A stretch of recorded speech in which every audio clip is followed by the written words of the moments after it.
Hello বন্ধুরা, কেমন আছো সবাই? আশা করি ভালো আছো। তো আমিও ভালো আছি। সঞ্জীব মন্টু ব্লগ চ্যানেল তোমাদের সবাইকে স্বাগত।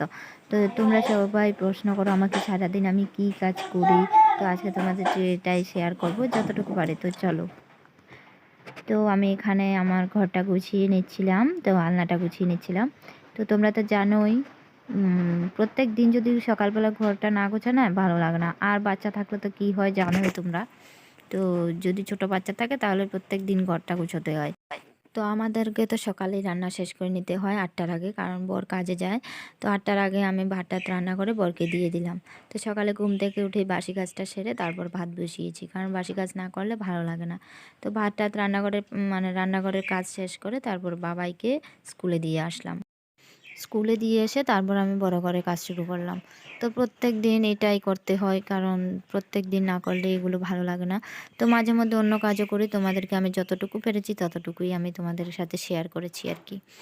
তো আমি মাঝে মধ্যে আরও গরু ছাগল আছে, তোমরা তো জানোই গরু ছাগল থাকলে অনেক কাজ থাকে। তো কি বলো তো, মা আজকে আমি গরু ছাগল বেশি দেখিনি, কারণ মা আজকে চরে যায়নি। যেদিন মা চরে যায় তো সেদিনই আমাকে আরও অন্য কাজও করতে হয়, কারণ গরু ছাগলকে দেখতে হয়, ওদেরকে খানা দিতে হয়। তো এইসবই আর কি। তো বাড়িতে তো তোমরা জানোই, হাঁস মুরগি গরু ছাগল থাকলে অনেক কাজের। তো আমি কাজের ফাঁকে ফাঁকে আমি মোবাইলটা যতক্ষণ ধরেছি ততক্ষণে আমি ভিডিও করেছি।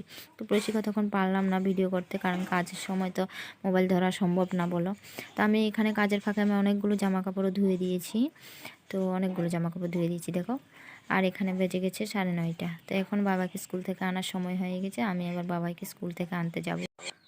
তো আমি বাবাইকে নিয়ে স্কুল থেকে চলে আসলাম, আর ও তোমাদেরকে হাই করছিল, কেমন আছো জিজ্ঞেস করেছিল।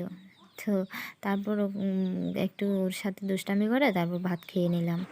ভাত খেয়ে আমি আর অন্য কাজও করেছি, তোমাদেরকে দেখাতে পারলাম না, তার জন্য দুঃখিত। তো এখন বাজে 1টা, আমি স্নানও করে নিয়েছি। আর এখন আমার বড় আসার সময় হয়ে গেছে ভাত খাওয়ার জন্য। তো এখন আসবে ভাত খেতে। তো ও যখন ভাত খেয়ে চলে যাবে আমি পড়াতে যাব, আর এখন আমি পুজোটাও দিয়ে দেব। এখানে বিকেলবেলাটা তোমাদের সাথে আর শেয়ার করতে পারলাম না।